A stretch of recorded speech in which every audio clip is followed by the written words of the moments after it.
Chapter 34. Traumatic Testimony. It was almost 9 in the morning by this point, and the denizens of Ponyville were gearing up to get the town up and running. Just about every local business was either already open or working towards it. The foals were already in school, and the market street was bustling with as much activity as ever. Were it not for the continued process of decorating and setting up for the Summer Sun Festival, the village would be about as plain and dull as any other boring day. But for Twilight, today was far from boring. How could it be? Especially after that eventful evening with the Mare and the Moon, the following discussion with Rainbow Dash, and now this? Pinky's claim that Queen Celestia and the Pillars were coming to this town for one reason or another seemed almost impossible. But after the past few days, Twilight was willing to believe just about anything. Rainbow Dash being a black hoof was enough by itself. But whether it was true or not didn't matter. The sheer idea, the sheer possibility was enough to make her blood run cold.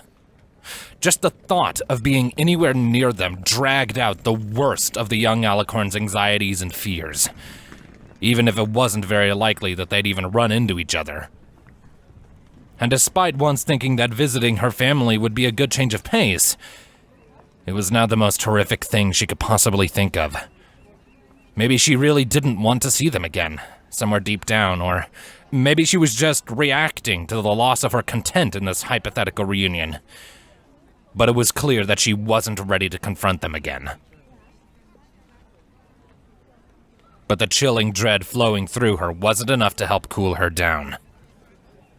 The summer sun was beginning to shine full force on Equestria, and it brought with it its trademark heat.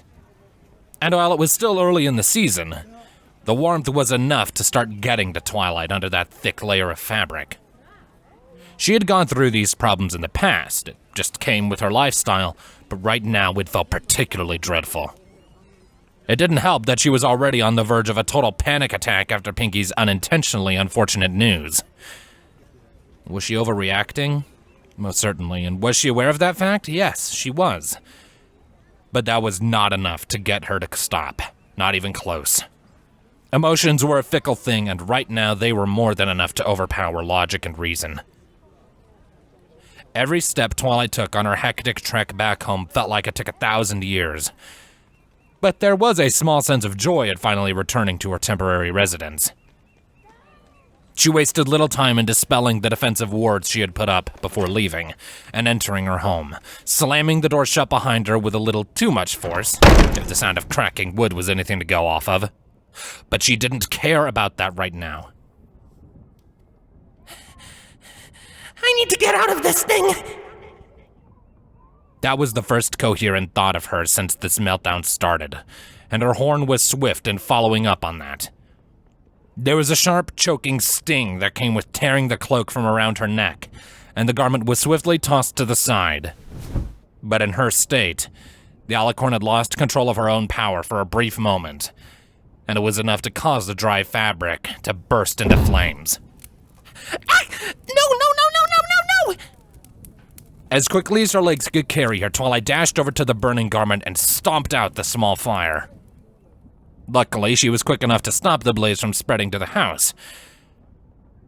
But the cloak was still damaged. She gently hoisted it up, with hooves this time, so she could oversee the damage. It was certainly a bit crispier than Twilight would have preferred, and the damage was minimal, but it was done. So now, on top of everything else, rage had been mixed into the volatile cocktail that was her state of mind. Of course! Why not? Something between a growl and a groan marked the damaged garment being tossed to the side again. Twilight stomping away from that particular problem to deal with the more relevant one. One of the reasons she had rushed home in the first place. With great distance from just about everything right now, Twilight marched to the calendar, which quickly became the only thing in the world she cared about. Today was the 3rd of June, and the Summer Sun Festival wasn't until the 21st. Assuming that they would arrive on the 21st, Twilight had plenty of time. But it was never that simple, the alicorn was quick to correct herself.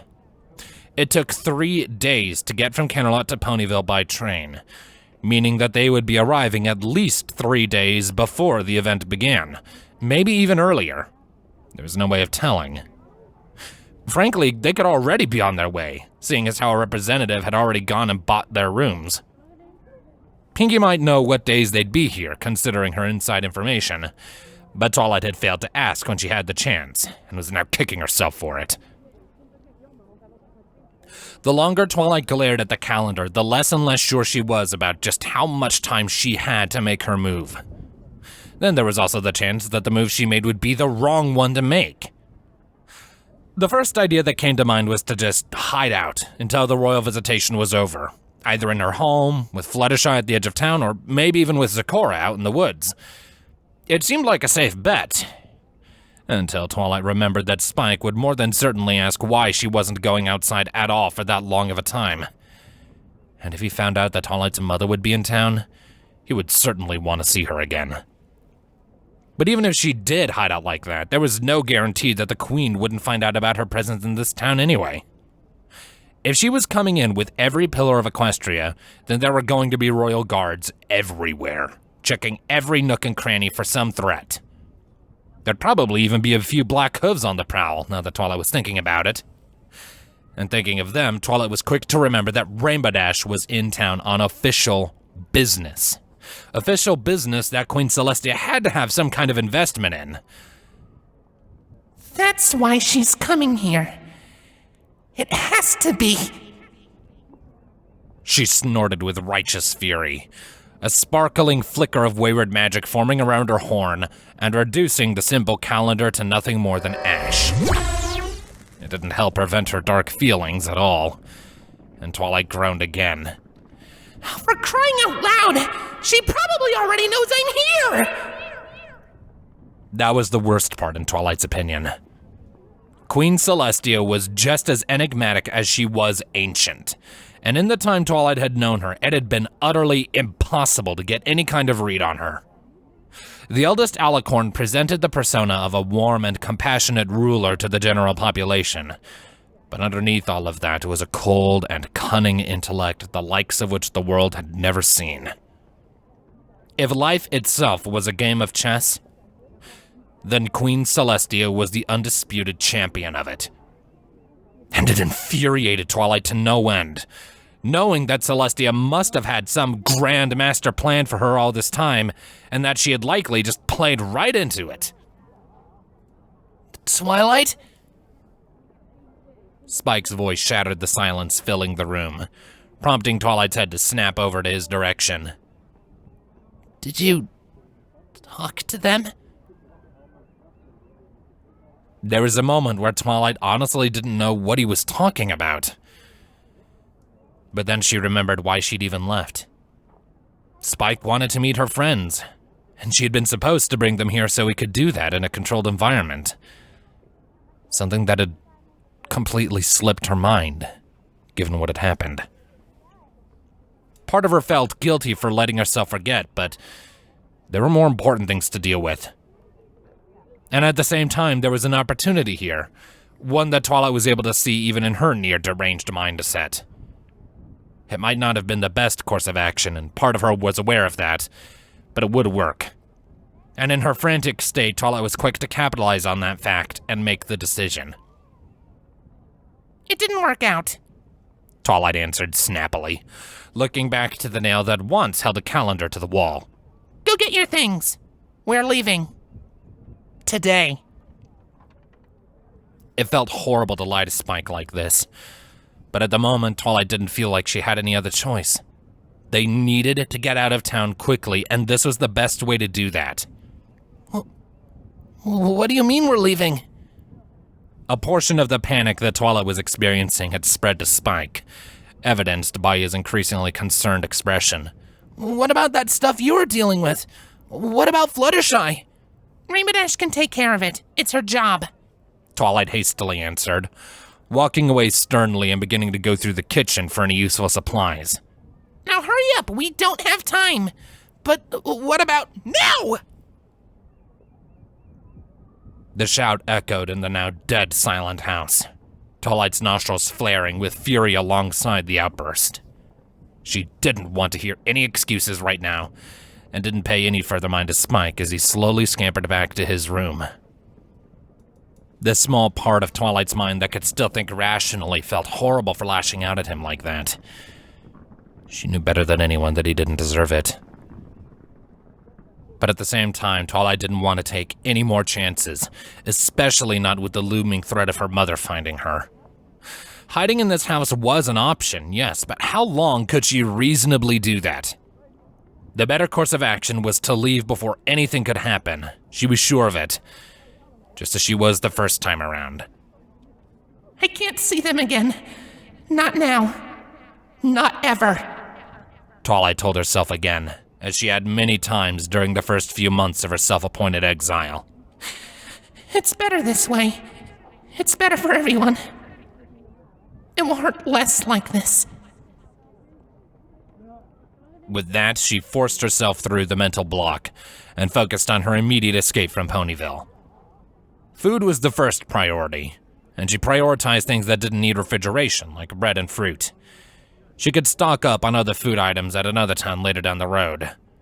Up next were the valuables she had purchased previously to make life a little bit easier to manage, like the small set of dishes and silverware that had been acquired just for the sake of making meals easier to deal with. They weren't the best, but they could probably get her a few bits, depending on who was willing to buy them. And while she was on that subject, she realized she needed to make a trip to the local bank to withdraw her savings and close her account. She had managed to save up a fair few bits over the past few weeks, which would help them get by once they were back out on the road. Thinking of that a little more, Twilight considered some of Spike's concerns and thought once more about Fluttershy. That mare had done far more for Twilight than she reasonably deserved. If nothing else, she should at least say goodbye before just up and vanishing. There was probably time to get that done. If nothing else, it might make Spike feel a little better. Her mind was racing at a mile a minute, her hectic thoughts viciously clawing at one another for dominance and Twilight's attention. Somewhere deep down, she knew she was overreacting. She knew she was going too far, blowing this extremely out of proportion. But at the same time, she couldn't muster up the effort to care, nor could she call upon the courage to confront this issue head-on. Even after all this time, she wasn't ready to face her demons, let alone her family. She had to run. It was the only way out. Just like last time.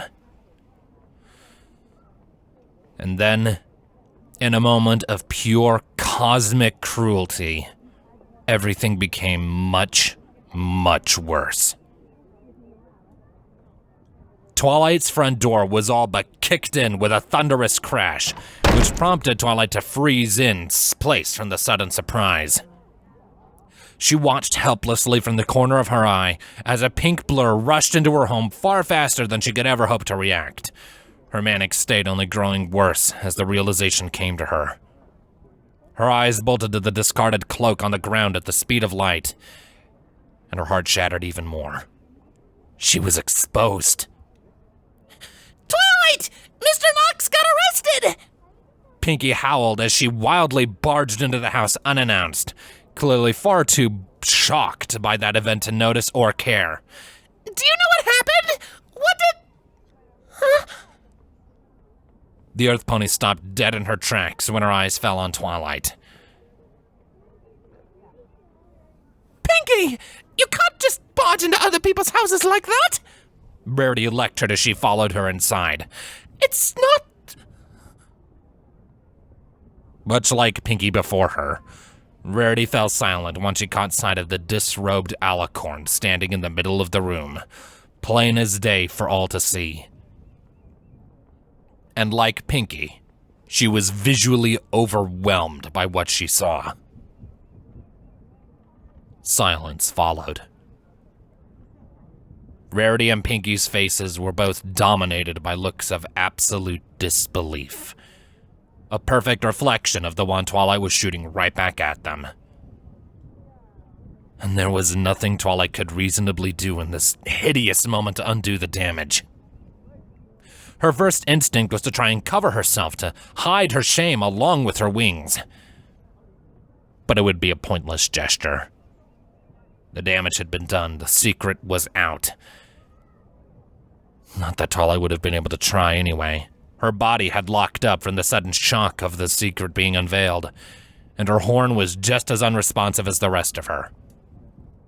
The eyes looking at her form burned like the hottest of flames, searing her soul from the inside out. In this one horrible stroke of bad luck, the veil was finally lifted. Twilight's cover had been irrevocably blown. And then Pinky broke the silence. First with a loud gasp, and then with the first question that anyone would reasonably ask. You're an That was all Pinky was able to shout before Twilight was able to seal her mouth shut with a magenta glow. Rarity had yet to say anything, but the distressed alicorn didn't give her a chance to, and held her mouth shut as well. Thankfully, Twilight was mindful enough to not actually hurt them while she was doing this, but it probably didn't feel good. But that wasn't on Twilight's mind right now. She needed to keep her secret from spreading any further. With a pulse of arcane light, the glittering magenta wave traveled along the ground and the walls, which served to lock every window and shut every door, before applying the silencing spell to the whole of the home. For all intents and purposes, the inside of this house no longer existed to anyone outside of it. Nothing would be able to escape now, but most importantly, sound. Pinky would be free to scream her little heart out without risk of further dooming Twilight Sparkle. Quiet! Both of you! Twilight commanded, looking to each of them in turn with a look of absolute urgency. It was only now that she noticed she was still holding their mouths shut. She forced herself to back up a few paces and released her grasp. Sorry. Just don't make a scene. Please. You're an alicorn! Pinky continued in a noticeably quieter yet still frantic screech. Why are you an alicorn? Pinky, I don't think we're in any position to be asking those kinds of questions.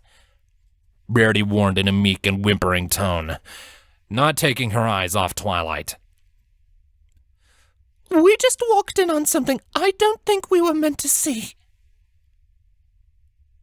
To say that Rarity looked afraid was an understatement. She looked like she was about ready to pass out from fear, more than certainly anticipating some gruesome end by Twilight's hooves. At least that's how Twilight interpreted her demeanor. It didn't help that her actions just now made it seem very likely that she wasn't going to let them leave. I'm not going to hurt either of you. Twilight swiftly shook her head in defiance of Rarity's unspoken claim, further backing off in some attempt to de-escalate the situation. I just need you to not tell anyone about this, ever. Please. But you're an alicorn! Pinky shouted again, fighting a losing battle when it came to keeping her voice at a reasonable level. It would never be able to escape the house, but it was still too loud for Twilight's liking. That's not normal! I know it's not. Just shut up and forget about it! Twilight pleaded again, practically on the verge of tears at this point. She didn't know what to do, and she wasn't in any state of mind to try and reasonably figure it out. Just... please. Pinky suddenly let out a loud and shocked gasp. Are you Queen Celestia's long-lost daughter? What? No, I'm not. Twilight wasn't even allowed to finish before Pinky threw out another absurd theory. Are you from another dimension where everyone's an alicorn? No, I'm not. Are you from the future? Pinky's third crazed theory was her last, her mouth once more being clamped shut by Twilight's magic. Stop it! Just stop it! Twilight begged through an enraged sob, already on the verge of tears. She was desperate already. So desperate, in fact, that she allowed her wrath to flourish without anything to hold it back. For once in your life, could you just stop and let someone else talk?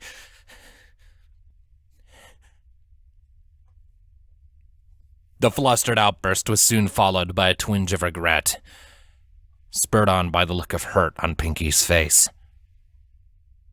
She said nothing, silently rubbing her now sore snout as Twilight's words sunk in. This brief exchange was what allowed Rarity to find her courage, putting on a brave front as she stood up to Twilight for her behavior. It seemed that lashing out at Pinky like that was the line Twilight needed to cross to awaken her fighting spirit, and based on the look of her eyes, she looked ready to actually try and fight Twilight. That isn't necessary, Twilight. Let her go. Now. This is absolutely necessary. Twilight snapped back, but she released her hold on Pinky's muzzle to turn and face Rarity. That small feeling of remorse she had previously felt was bolted in a flash, with only the rage left in its place. They were the ones who had just intruded on her house and learned of one of her deepest secrets. What right did Rarity have to decide what was necessary? Neither of you can talk about this, ever! I need to— You're an alicorn! Act like it! Rarity spoke once more, eyes ablaze. Have some dignity for harmony's sake! Yes, we shouldn't have barged in like we did, I will grant you that, but that does not excuse snapping at Pinky like that over an honest accident. I don't care who or what you are, Pinky does not deserve that kind of treatment. You should be ashamed of yourself. Once again, the room fell silent. And at that moment, the fire burning in Twilight's glare was doused completely. Rarity's words had hit Twilight hard, perhaps harder than she meant them to. For the whole 6 years that she had spent with this body, never once had she been spoken to in that manner. Never once had anyone just blatantly told Twilight that she should act a certain way, that she should act like her fellow alicorns. Especially not so aggressively. It puts some things into perspective, to say the least. After everything Twilight had been through in these past years, this was the straw that broke the camel's back. The glass wall that had been holding back almost every fear, worry, and anxiety that had passed through her head in that time had just been violently shattered, leaving all of what was once bottled up to flow through her all at once. For the first time in years, Twilight felt utterly defeated. Broken. Outside of Twilight's sphere of attention, Rarity had calmed herself down and was working to console Pinky, who was in the middle of her own little internal crisis. Based on her mournful murmurings, her breakdown was centered around this as well. Or rather, she was dismayed by the notion that this was all her fault, if the constant whisperings of, "He should have knocked," were anything to go by. Rarity was quick to try and get her to calm down, reassuring her that she didn't have any way of knowing that this would happen. It was just an unfortunate accident. Nobody was at fault for causing it. The counseling was doing the trick, and Pinky was slowly making a turn for the better. And the more her current mood improved, the more she noticed how Twilight's was becoming worse. She was as stiff as a board, her legs spread out slightly in an attempt to keep herself standing. Her face was twisted into a horrific, wide-eyed grimace. With her bottom lip quivering ever so slightly, and with an impossible torrent of tears flowing from her unblinking eyes, it was easy to see that she was worse off than Pinky was. She didn't make a sound. She just silently sobbed. It was all she could do. "Twilight?" Pinky asked hesitantly, walking closer to the distraught alicorn. "Are you all right?" Her self-pity was all but gone by now, or at the very least pushed off to the side. After all, it was clear that Twilight was the victim in this scenario.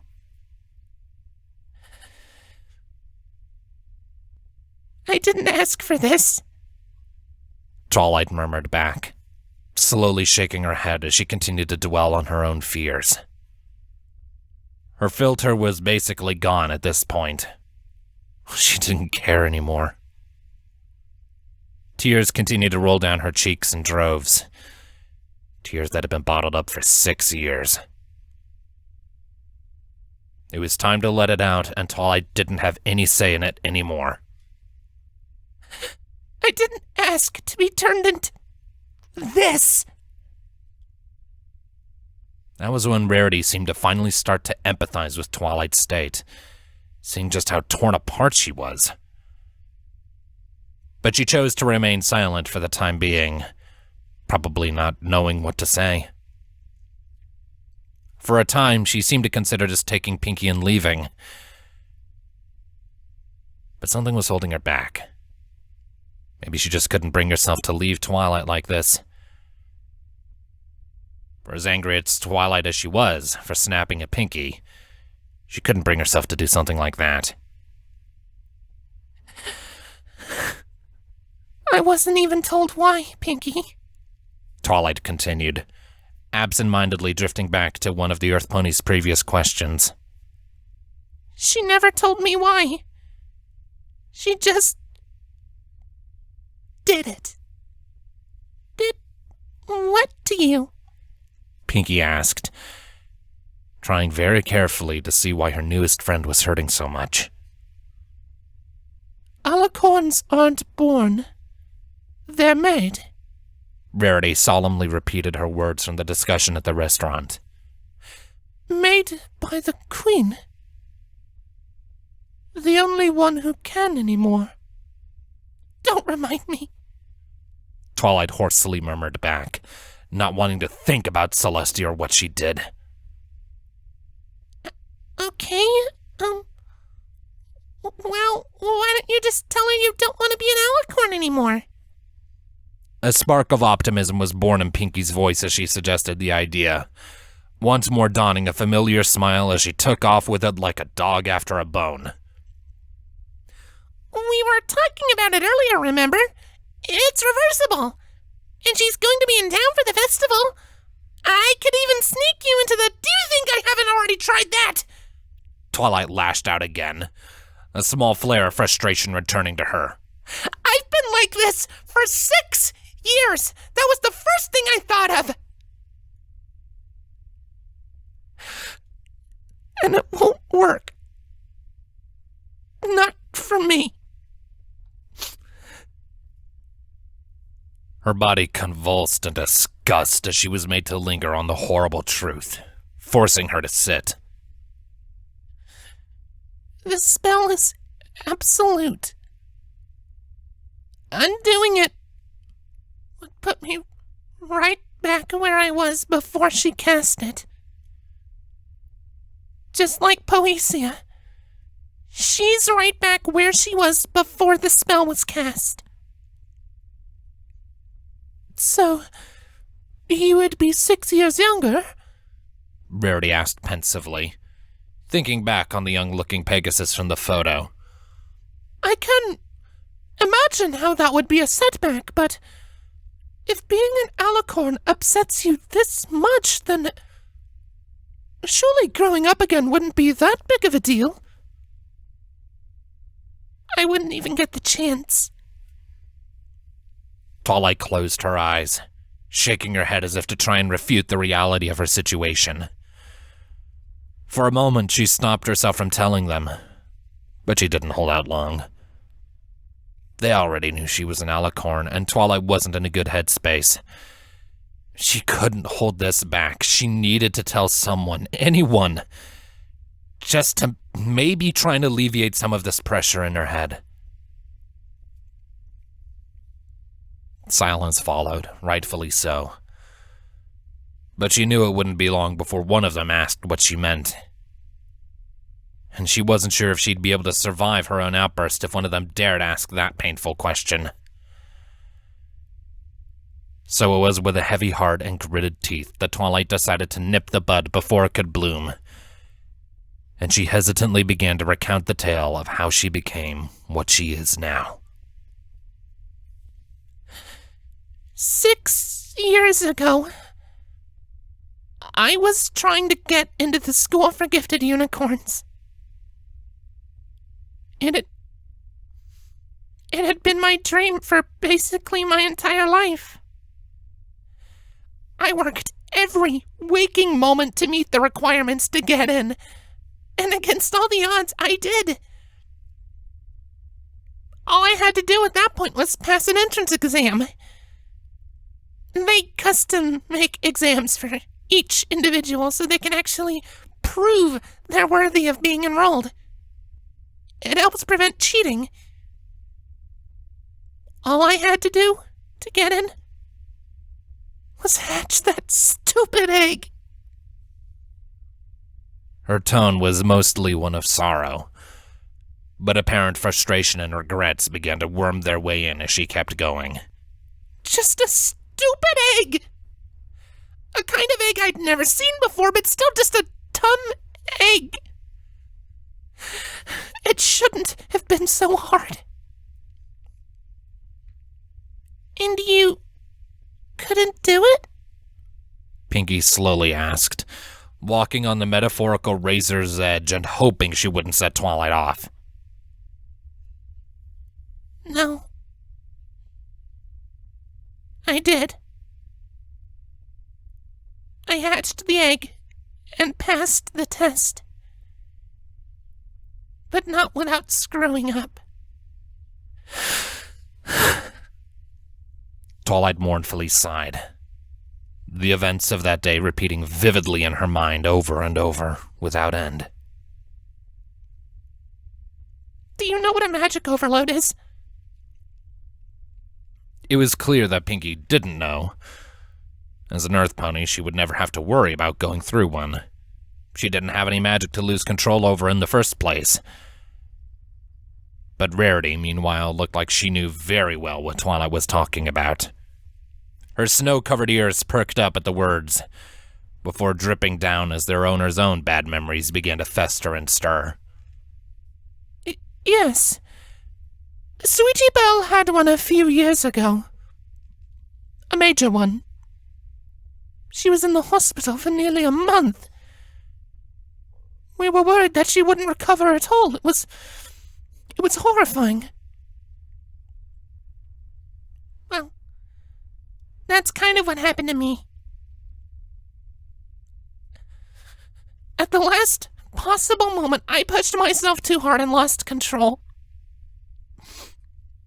Twilight continued grimly, tightly shutting her eyes as she continued to vividly remember every single agonizing sensation that she went through in those short few moments.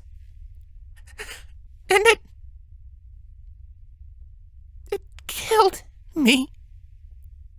It literally killed me.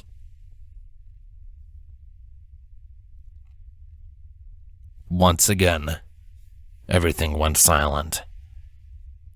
No one said a word in response to what Twilight had just admitted.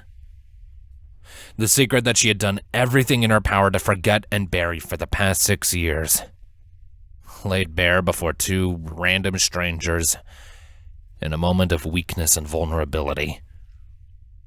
And Twilight hated herself for letting it get to this point. This could have all been avoided if she had just done something different. She didn't even know what. Deep down, she knew she could have avoided this. So you actually died? Pinky had also begun to tear up at this point, though not nearly as much as Twilight. Yeah. I'd be in some grave right now if Celestia didn't step in when she did. This was enough to steer Twilight's hatred away from herself, and back towards the ancient alicorn who had done this to her in the first place. I should be grateful. She gave me a second chance. And so much more. The alicorn's horn began to spark and sizzle as her anger continued to rise, with her breaths becoming shorter and frantic. She saved my life, and she trapped me in it. Because of her, I either get to die another horrible death or live forever and watch everyone else turn to dust around me until I'm all alone. She looked over to both Pinky and Rarity, a bitter mix of pleading and rage covering every corner of her face. How could anyone make that choice? She stood back up and stomped away, her wrath taking full control as the air around her began to warp and distort from the raw heat being produced by her horn. I should be dead right now, but I'm not. Because Celestia decided I was useful and brought me back! A bolt of magenta magic tore through the air and absolutely incinerated the outdated couch in the center of the room. A clear indication of Twilight's pent-up rage. Pinky and Rarity both flung themselves away from what was left of the tacky piece of furniture, both of them now fearful over Twilight's outburst. And she wouldn't even tell me why! There was a reason she did this to me! There has to be! You don't just turn someone into a god without a good reason! Twilight screamed again, just in time for another wayward bolt of magic to loose itself from her horn and tear apart a segment of the floorboards, leaving behind a smoldering, jagged hole. But I don't know what it is, and that's not fair!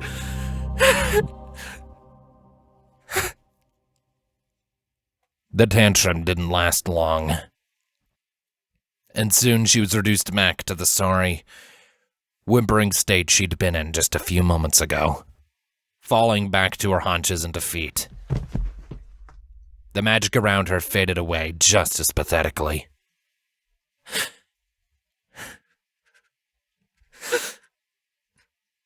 It's not fair.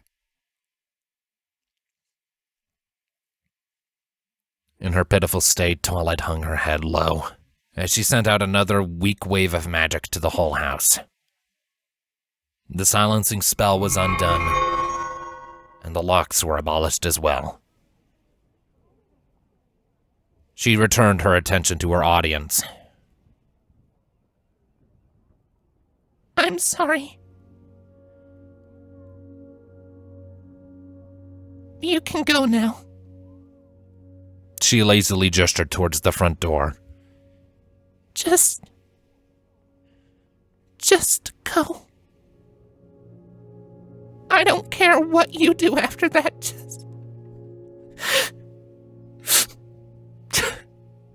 just leave me be.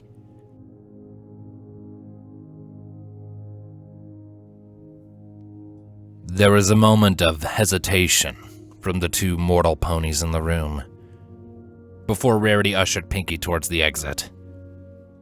Neither let their eyes leave the utterly defeated alicorn sitting on the floor and wallowing in her own self-pity. Of the two, Rarity was clearly the one who was focused on getting out of here. The way she was half scowling at Twilight got that point across. Pinky, meanwhile, looked more worried than anything. Before Rarity pulled her out the door, she managed to get the unicorn to stop so she could say one more thing. Hey, Twilight? Pinky wasn't given an answer, much to her visible dismay. We won't say anything. I promise. But if you ever need to talk about anything, you know where to find me. For now. Twilight couldn't bring herself to spit out that retort. She didn't have the energy to say or do anything else at this point. All she could do was sit there in shame, unable to escape the past she so desperately wished she could change. Luckily, Pinky took the hint, and finally left with Rarity. Twilight had no way of knowing what would happen with them next, if they'd keep quiet or not. She certainly didn't deserve to have them keep her secret. Not after how she had just acted. But in the end, it didn't matter, did it? She was ready to leave Ponyville behind, for good. But not yet. Right now, after all of that, she was tired and just wanted to rest. And so she mustered up the willpower to drag herself over to the irreversibly damaged couch and flopped over onto the pile of splintered wood and shredded fabrics. Tears were still rolling down her cheeks, emotional and physical exhaustion overwhelming her after that outburst 6 years in the making. And the pain that came with letting it all out at once was one that was truly unbearable.